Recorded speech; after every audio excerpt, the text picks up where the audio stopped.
My love is like a red, red rose that's newly sprung in June. My love is like a melody that's sweetly played in tune. As fair art thou, my only love, so deep in love am I. And I will love thee still, my dear, till all the seas go dry. Till all the seas go dry, my dear, and the rocks melt with the sun. For I will love thee still, my dear, while the sands of life shall run. So fare thee well, my only love, and fare thee well a while. For I will come again, my love, though it be 10,000 mile.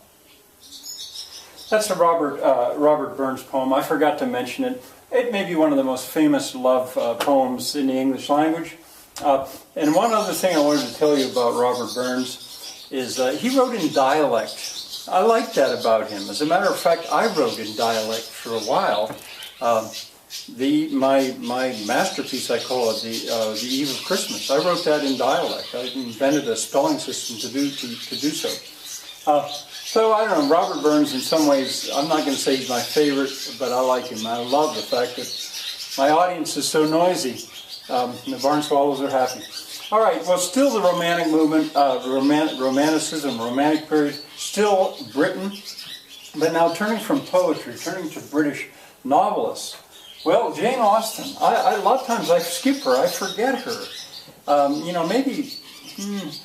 Maybe women are more likely to read her works than men. I haven't actually ever read any of her novels, but I like the way they sound, and I've seen the movies. Almost everything from here out, there will be at least one, maybe two, maybe three, or more movie versions of them. Pride and Prejudice is the one that jumps to mind. Emma, Sense and Sensibility.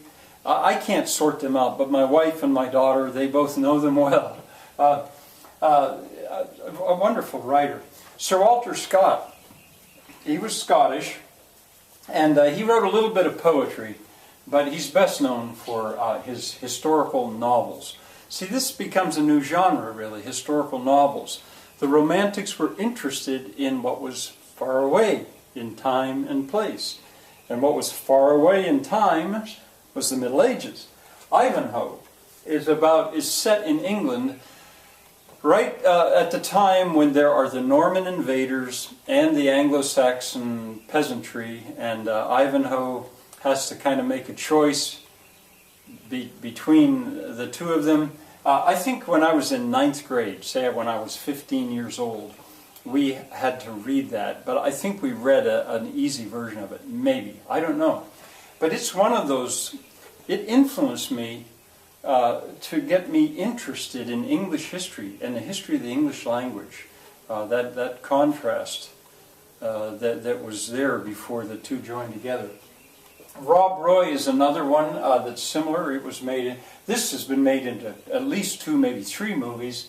Rob Roy fairly recently made into a movie about the same time that Braveheart was made into a movie. I think these are called the Waverling novels. That Sir Walter Scott wrote a bunch of them, and they were popular. A reading public that wanted to... They took a romantic view of the Middle Ages. Ivanhoe, for example, is not realistic. I believe I spoke about that earlier.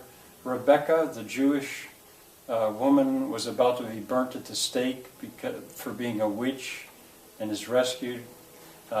In the best version of it, in my opinion, Elizabeth Taylor plays Rebecca when she was young and so pretty. And then this is so major. I like to put right there, the 19-year-old Mary Shelley. She was only 19. Her mother was famous for another reason, but she was married to Percy Bysshe Shelley, who was a very famous poet of the time, but I just skipped across him because his poetry, I wandered lonely as a cloud, I think is the way one of his poems starts. It's fine, but not earth-shaking like her book, Frankenstein. Frankenstein is so important. What a major classic that is. Now, I first ran into it, and I think a lot of people do, as a spoof. If you go like this, in the United States, even little first graders would say, Frankenstein. They know that image, and they may not be so inclined to realize what a major classic this is. She dreamed the story up as part of a contest when she and some other famous people were vacationing in Switzerland on Lake Geneva. They had a contest, who could make the scariest story. Well, Mary Shelley's Frankenstein is really not that scary as it is tragic, but it is so romantic. It is anti-science. And it's not, I mean, here's the imagination business. Science still can't bring dead tissue back to life, but it can be imagined. And for the Romantics, that was enough. And Dr. Frankenstein, and a lot of people think, well, that's the monster, or the creature. No, the monster is just the monster. Dr. Frankenstein reanimates a dead person. And anyway, that is imaginary. That is science fiction. But I say it's anti-science because the doctor did not like the result. He was disappointed, and he turned his back on it. He was irresponsible about that.